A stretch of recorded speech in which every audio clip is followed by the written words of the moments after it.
Okay, so here are a selection of some of the things I have turned in the last 6 months since I got my lathe. And to start with, I think one of the very first real projects I did was this rattle for my son.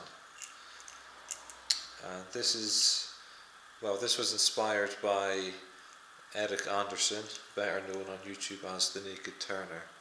I've spent a lot of time watching his videos and I learnt a lot of the techniques that I use from him. And he turned a rattle like this, and I really liked the look of it, so I thought I would give it a try myself for my own son. I hope he doesn't mind that I copied his design, I'm sure he wouldn't. This is a piece of olive ash with just some detailed lines burnt into it using a bit of copper wire, but I liked the look of it when I saw the one that Erik made, so I thought I'd give it a try myself, and my son really likes it as well. Okay, next I have a pizza cutter that I turned the handle for. The handle's made of Indonesian Rosewood. It was just a small 2x2 by about 4 inches long, so I thought that would make a nice handle for something. And we were in desperate need of a pizza cutter, so I thought that would be perfect. It came out really nice as well though. Let me have a closer look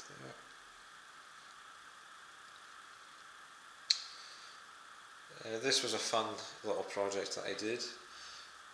This is mahogany with a little oak ring as a bit of inlay. I thought that I had just a small disc of mahogany, so I was trying to think what that would make, and a tea light holder I thought would be just the ticket. So on the bottom it's got some really nice grain to it. It's a bit difficult doing this in front of the camera. See if you can see it there. I like mahogany though, and I thought the little bit of oak around the tea light would add a nice accent to it as well. Next I have a fishing priest that I turned. I like to go fishing every now and again when I have time to, when I'm not wood turning, and every fisherman needs a priest.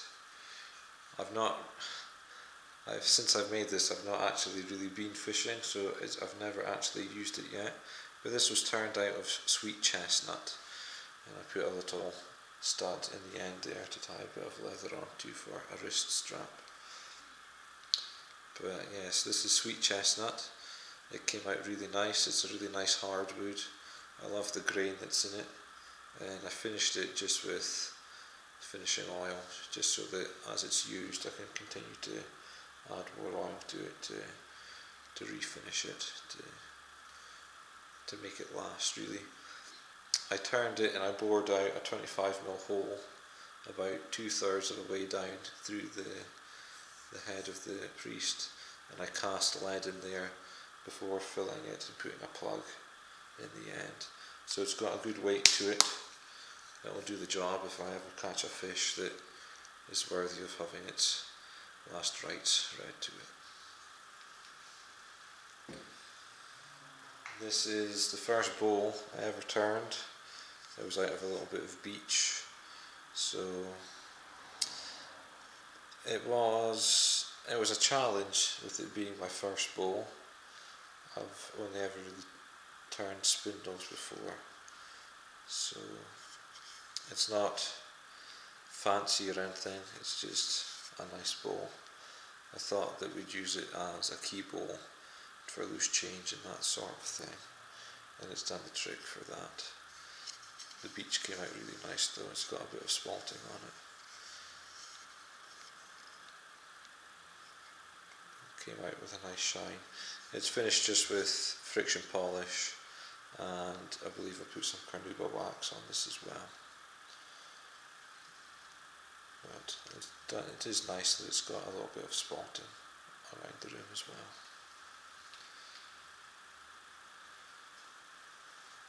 This little bowl here is made from Iroko, which is a wood I really like. I prefer darker toned woods, and this has a nice golden brown finish to it. When it catches the light, you get some hints of like wheat. The grain is really nice. Just some spiral detail on the foot there as well, just to dress it up a little bit. I was a bit more ambitious with the shape of this one when I turned it. Had more of a curve.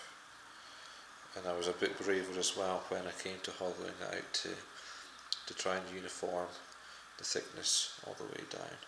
But it came out quite nice. Got a nice shine on it as well. This bowl is my favourite bowl really that I've done so far. And this is made out of elm burr that was cut from a local tree.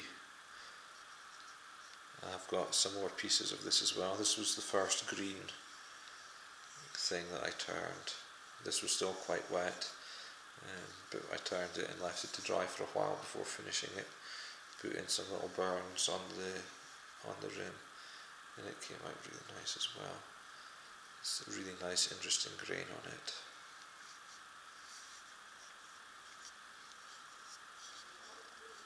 So yeah, there is a little bit of a crack in there where one of the knots split. It got a bit thin on the bottom. I just stabilised that with a bit of CA glue just to stop it from getting any worse, and that seemed to do it. This is the new key bowl though.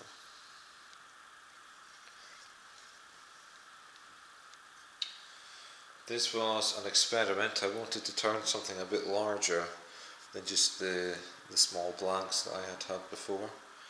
So I had some scrap plywood, and again I watched a video that Erik did where he laminated together some scrap mahogany plywood and turned a bowl from it, and it came out really nice. So I thought to try something a bit bigger I would do the same. So these are several sheets of 18mm and 12mm marine ply laminated together and then turned into a pot.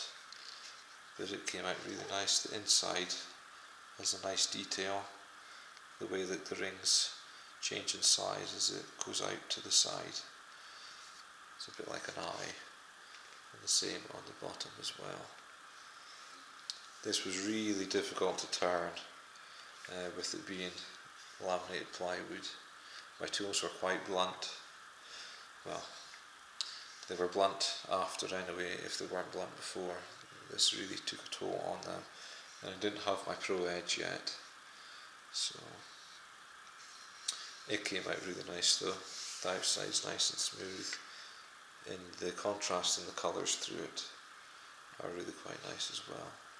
So it came out as quite a nice pot.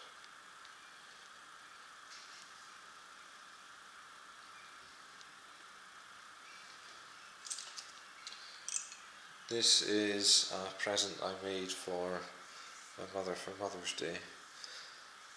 It's not quite finished yet still. It's a pin cushion and thread spool holder. So I'm in the process of making pins that will go in these 8 holes that I've turned on the base here. They'll go on there, and then a spool of thread can sit on there. So it'll hold 8 spools of thread, and I also made a pin cushion to go on top of the spindle as well.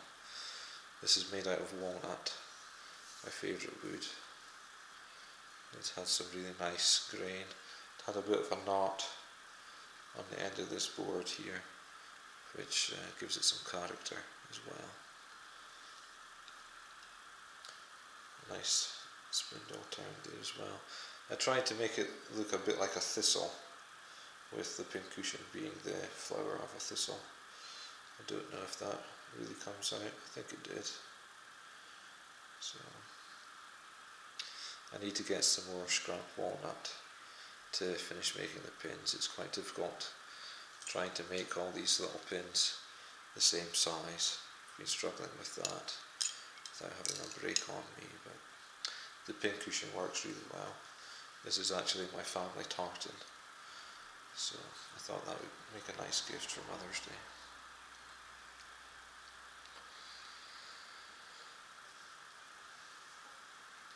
We have this lamp as well, and this is made out of Iroko.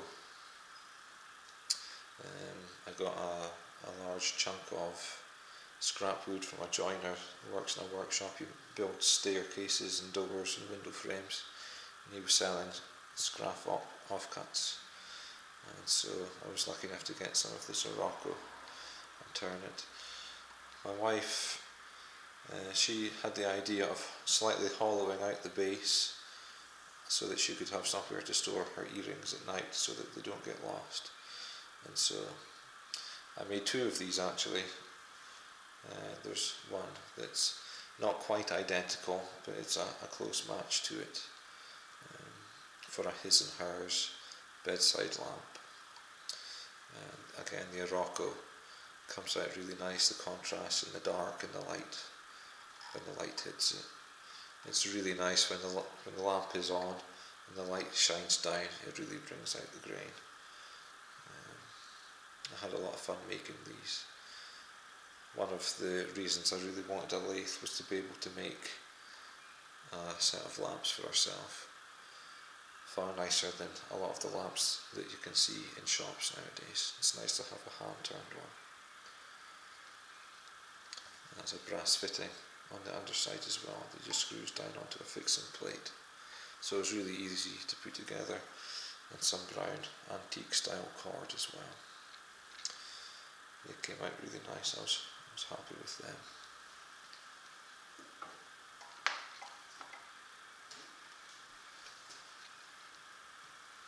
And this is my most recent project. A friend I know, they make wedding cakes as a side business, and they asked if I could make a cake stand for them as a challenge, and well, I couldn't resist the challenge. They said they wanted a 12-inch base for a cake to sit on, so I thought I was going to have some trouble finding the wood to be able to have something that size, but the same joiner I got the Iroko for the lamps from, I went back to him and he had this. This is Brazilian Cedar, which I had never turned before.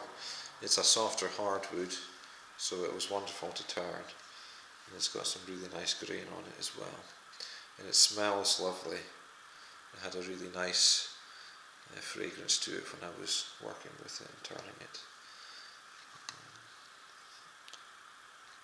A nice little spindle there. The base here tapers down till it comes to the spindle and then comes down to the base.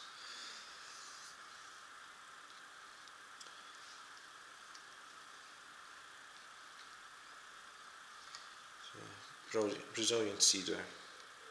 It's really nice. I hope I can get some more of it.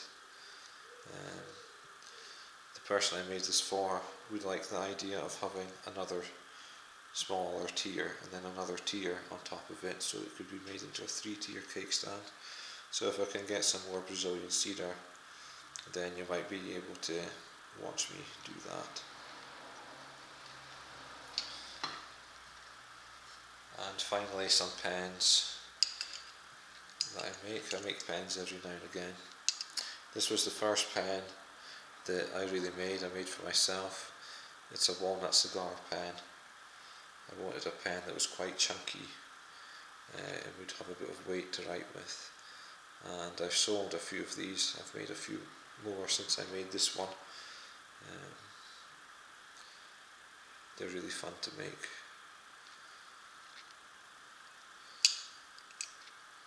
This one is a twist pen, so it twists and the ink comes out. This one is a click pen, and this one is made from Bethlahem Olive Wood in a gold-plated click mechanism. and this is a workshop sketch pencil.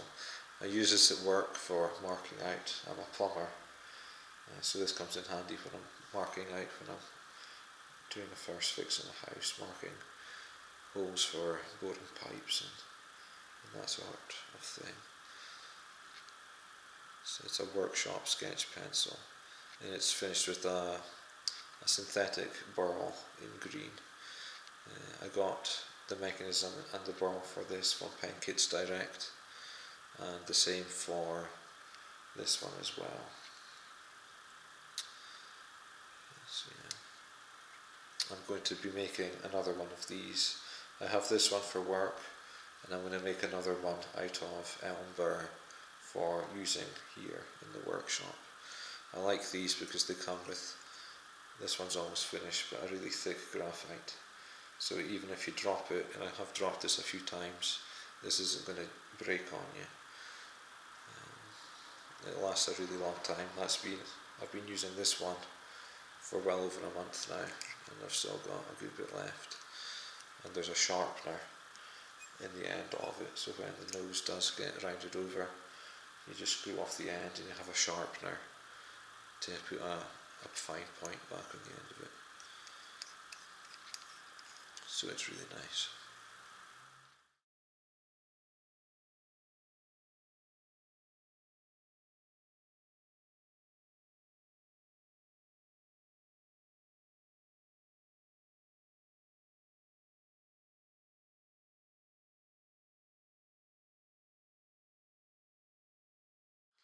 Thank you for taking the time to watch this video. I hope you enjoyed seeing these past projects that I've done. And please subscribe to my channel so that you can see the projects that I make in the future. I'll be posting many videos of the things that I do here in my workshop. Please like the video if you liked it, and give it a dislike if you disliked it.